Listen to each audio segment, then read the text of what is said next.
A friend of mine, she is asking me within you Muslims itself you have confusion. When you meet, you ask first. The question is whether you are a Wahhabi or a Sunni, whatever. These kind of questions, there is a confusion between you itself. What do you want us to follow? What is that we can exactly come follow and... The sister asked a question that the non-Muslim sister asked. There is a confusion among the Muslims. When you meet, you ask, you are a Wahhabi, or are you Hanafi, or a Shafi, or a Maliki. So there is a confusion amongst the Muslims. So what's the reply?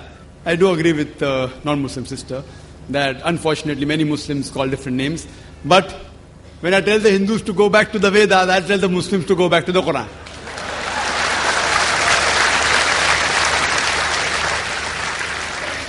Allah says in the Quran, in Surah Al-Imran, chapter number 3, verse number 103, Allah says, وَاعْتَصِمُوا بِحَبْلِ اللَّهِ جَمِيعًا وَلَا تَفَرَّقُوا. Hold to the rope of Allah strongly and be not divided. We have to hold to the rope of Allah. The rope of Allah is the glorious Quran and the authentic Hadith. Allah says in the Quran, in Surah Anam, chapter number 6, verse number 159, that anyone who makes division in the religion of Islam, O Prophet, you have nothing to do with him. Making sects, making division in Islam is prohibited. It is haram. But when we ask the Muslims, what are you? Some say I'm a Hanafi, some say I'm a Shafi, some say I'm Hanbali, some say I'm a Salafi. What was the Prophet? Was the Prophet Hanafi? Was he Shafi? Was he Hanbali? Was he Malaki? What was he? He was a Muslim. Allah says in the Quran, in Surah Al-Imran, chapter number 3, verse number 52, Isa alayhi salam, Jesus Christ, peace be upon him, he was a Muslim. Allah says in the Quran, in Surah Al-Imran, chapter 3, verse 67, that Abraham, peace be upon him, he was a Muslim.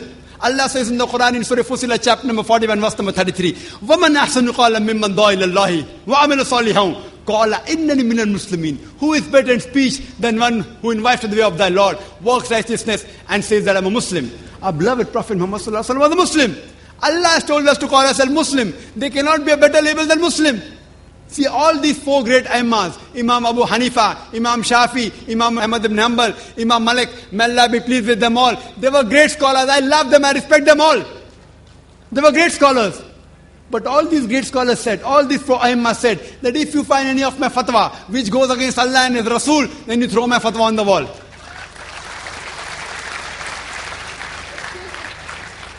So here if you analyze that all these imams that came, they came not to make a new sect, they came for the people to go back to the original scripture, the Quran, the Sahih Hadith.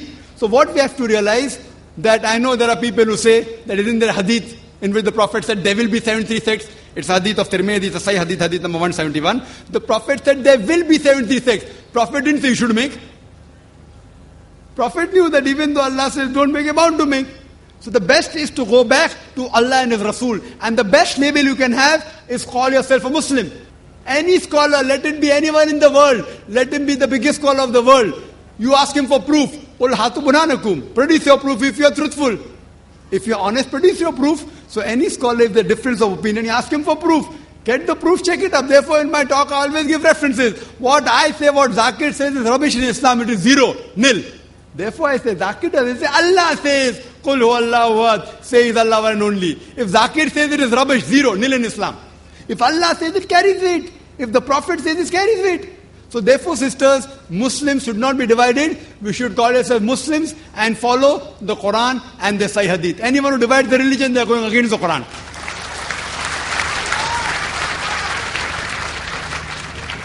Yes, brother. Can you pose a question? Dr. Mahadevan, practicing medical practitioner. Day before yesterday, I attended Mr. Abdur Rahim Green's lecture. There was a question posed to him by a medical student. She asked about paradise. Those who practice Islam go to paradise and the rest of the people go to the hell. Is it the answer given by Mr. Abdur Rahim Green was not convincing? Can you please explain? Thank you. Brother, the question somebody asked Brother Abdur Rahim Green that those who practice Islam will go to paradise, those who don't practice Islam will go to hell. The answer wasn't convincing. I wasn't there.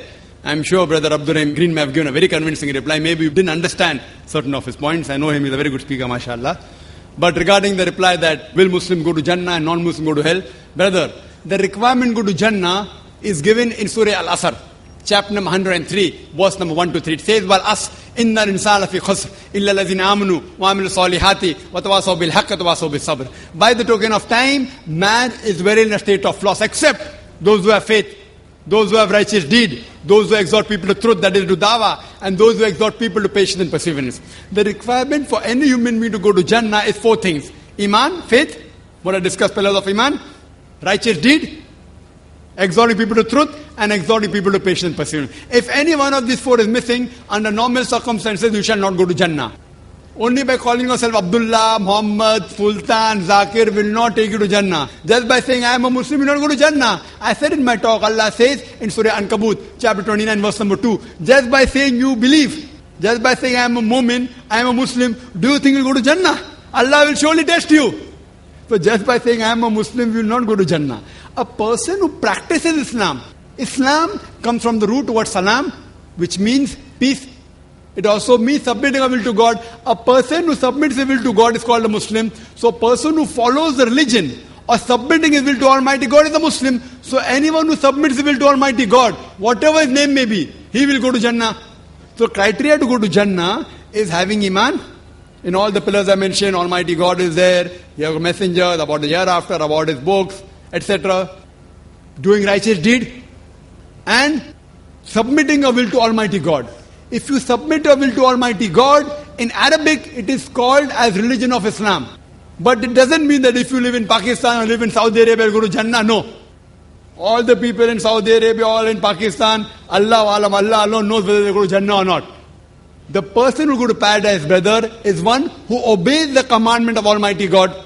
The person who obeys the commandment of Almighty God, and I discussed many in my talk, if you obey these commandments of Almighty God, just by name, calling yourself Muslim or Muhammad or Abdullah, that will not take you to Jannah. It is not compulsory to change your name. The name, Green, is not a Muslim name. So that doesn't mean you won't go to Jannah. We prayed to him that may the brother, inshallah, go, he has reverted. He was a Christian. So the name will not take you to Jannah, your deeds will take you.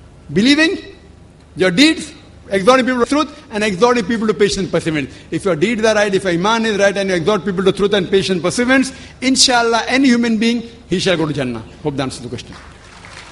May we have the next question from brother here? Your name and profession? I am Rajaji, first MA, New College. And my views are so controversial to him. So, but it is my duty to put my question. He has said that Krishna has married to 16,000 wives. And why can't a Muslim to marry 4 or 5 wives? This shows that you 2 religions are united in suppressing the human rights. You have said that you may say that women are so attractive, but it's a personal perspective. And if you find so, your views are corrupted and your mind is corrupted. The concept of beauty itself is also changing. Once Cleopatra was beautiful, but it is not so. Now Aishwarya Rai ranks first. And you are also suggested for the original text, but it creates only the fanatics and fundamentalists. When you are convinced to a particular religious ideology, you find no wrong in your crimes. That is the thing which happened in Gujarat, where 2,000 Muslims are murdered in the streets. No God has come, only communists and some Democrats' efforts were there. People are renouncing all the religious values. And for you like persons that it has come to as shock values. Religion is failed and not the people. So please allow the people to free and allow them to join their social movements like communist and Naxal Bari movements. That is. The brother, I believe, is a communist. He's asked a very good question. He's saying that if Hinduism allows and Krishna has married 16,108 wives and Islam allows, so Hinduism and Islam is joining in suppressing the women, according to you. According to him, brother, he's saying Cleopatra was beautiful, today she is not. Aishwarya Rai is number 1. For you, not for me. So what is beautiful for you may not be beautiful for me. I do agree with you. It is a perspective. I do agree with you. Aishwarya Rai may be number 1 for you, not for me. So we realize, brother, the concept of difference changes. And I gave the example. What is modest in America is not modest here. What is modest here is not modest in America. Who's to decide? I do agree with you. If you think that marrying more than one wife is suppressing the woman, who's going to take care of the millions of women? You? Who will take care? Will your communist movement take care? Allah, in the glorious Quran, gives you the solution to the problems of humankind. The solution doesn't go down your throat. I'm asking you a question today. There are millions and millions of women more than men. Who's going to take care of them? Who? Even if you give them charity every month, that charity will not be sufficient. See, man and woman have been made sexual by nature. Allah says in the Quran, in Surah Rum, chapter number 30, verse 21, Yes, put love and mercy between their hearts. I am a medical doctor. I am a medical doctor. A woman cannot remain virgin throughout her life. Cannot, it's not possible. What are you going to do? What will happen? They go to prostitution. What will a communism do for them? What is the solution? No solution. Allah gives the solution, our creator. The solution doesn't go down the throat. So the problem is, brother, the solution is that you give a better solution. Can you think of a better solution? In Islam, it's not compulsory to marry more than one wife. It's not compulsory to marry 4. I don't know of a single Indian Muslim who has got 4 wives. I don't know of any. There are other foreigners Muslim who have got. You have to realize, brother, this is the solution. Everyone cannot marry more than one woman. Everyone cannot. But certain men who can do justice between the wife, Allah has given them permission. If they can do justice, what is troubling you? I don't understand. Where are we suppressing them? We are uplifting them. The so-called modernity you're talking about in America, in the name of art and culture, what are they doing? They're degrading the woman. Your talk of women's liberalization is nothing but it is an exploitation of a body, degradation of honor and deprivation of a soul. The Western society claiming to uplift the woman have actually degraded her to a concubine, to a mistresses and society butterflies which are hidden behind the colorful skin of art and culture. In the name of art and culture, Aishwarya Rai. What is that? Modeling. Is it right? So the problem is, brother, you have to put your thinking right is important. We don't want to sell our daughters. We don't want to sell our mothers. If you want, you can do it. And the famous ad, I'm told, which I gave the example last time, of the BMW. Someone told me, very famous ad. You know BMW car? It's a very famous car. Youngsters go in competition with Mercedes. In the ad, there's a woman standing in a bikini in front of that. Test drive her now. Who, the girl or the car? What are you doing? In the name of communism, in the name of uplifting the women, you are selling your daughters, you are selling your mothers. We Muslims don't want to do it. We don't want to do it. In America, you can have mistresses, 5, 10, 20, no one can stop you. So in communism, having mistresses is allowed.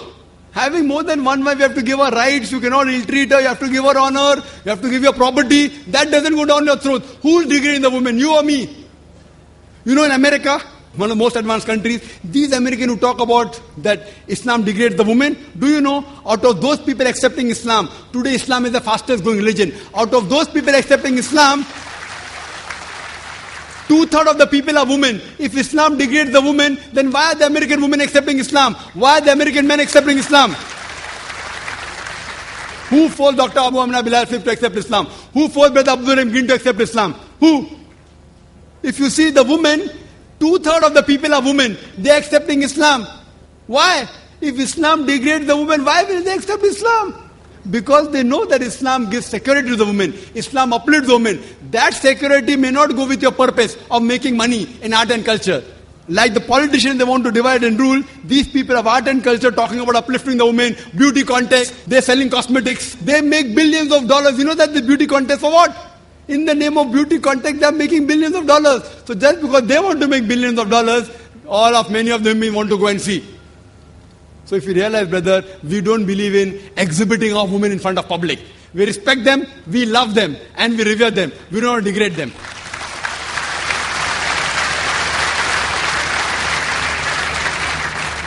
We have a non-Muslim sister. Yeah. The answer that you gave me, your logic and statistics made me think for a while. But I still have a point to be clear. Probably, at a previous point of time, in those days, men had to go to the battlefield. The only source of income for a family was through men. But now times are changing, and probably in the future, times will still more change, and women might go to the battlefield, and right now women are going for jobs, and probably the mortality rate for women might increase too. At that point of time, is it okay to modify and say that there can be just one wife for a man? After all, religion is for mortal creatures like us and not for God. Sister asked a very good question. At that time in wars, maybe men were dying more, and I agree with her. Now the times of wars have changed. But even today, sister, in the wars, more men are dying. In the Gulf War, more men died. In the Afghanistan War, more men died. In Vietnam War, more men died. But the percentage was much less as compared to the old. I do agree with you. Today, I gave the statistic, more people are dying of cigarette smoking, they are men rather than women. More people dying of alcoholism, more men than women. Accident, more men than women. I do agree with you that now women started going to the battlefield. And in America, when I was there in USA, just a few years back, they started a women section. Women going, and the big section of women joining the military. Do you know the President of America at that time? It was Bill Clinton, I think Bill Clinton. He had to apologize in the parliament. 96 women were raped by the superior. He had to apologize in the parliament. Majority of the women that take part in this battlefield, they are raped by the superior. When you have shoulder to shoulder going to war, what will happen? See, this is statistics. Sister, this is statistics of America. The problem, I do agree with you. Sister, I do agree with your question. Your question are innocent because you don't know the statistics. Do you know the statistics? I do agree women are going for job. In America, do you know, in America, every day, according to the statistics of 1996, US Department of Justice, 2,713 women are being raped every day. Every 32 seconds, one woman is being raped. We are here in this auditorium for the past 3 hours. For the past 3 hours, more than 300 women may have been raped in US till the time I am here. Why? Islam is not against women working. Islam is not against women working, but it is the duty of the man to be the bread earner. They can work, but it should be a modest work. It should not be modeling, dancing, singing, or intermingling with the gents. Working is allowed, sister, but if you do those work which are immodest, there are high chances that you may be degraded, there may be immorality. Yes, sister, you have some comments? I'm not talking about any degrading the modesty of a woman kind of jobs. I'm talking about modest jobs, say driving itself. There are the number of women drivers in the world are increasing. What at one point of time, let's say of a hypothetical situation, at one point of time the number of women drivers in the world increase and the mortality rate of women increase. At that point of time, is it okay for us to accept a religion and say that a man can have just one wife? I'm not just talking about this particular aspect of any religion alone. Any aspect of religion. Is it okay to modify religion as times are changing? This is a very good question. That can we modify religion as times are changing? If the religion is not perfect, it requires a modification. If the religion is perfect, no modification is required. So if the religion has a problem, therefore I told you, point out a single fault. You are talking hypothetically. Hypothetically, after 100 years, if women start diving, if women die, if women population becomes less, if. Sister, our Creator Almighty God knows the future. You and I don't know. He knows the future. He said a man is permitted to have more than one wife. Not compulsory. Even if I agree with you. Even if I agree the women population becomes same. It's not compulsory for a Muslim to have more than one wife. I have got only one wife, sister. I have got one wife only and I am satisfied with her. I don't intend marrying more. There's no problem. If someone can do it, there's no problem at all. Want to marry, marry. Don't want to marry, don't marry. But if you marry, you should do justice between a wife. So sister, our Almighty God Creator, He knows about the future. Suppose doctor says don't have cyanide. But if the cyanide doesn't harm me and if I have it, hypothetical, the doctor knows. But a doctor is a human being, can make mistake. Almighty God is the biggest doctor of everything. He is the biggest doctor. He knows what is required for. Therefore I said point out a mistake now. Tomorrow there may be something, then inshallah you can come and ask me the question tomorrow and then I'll give you the reply.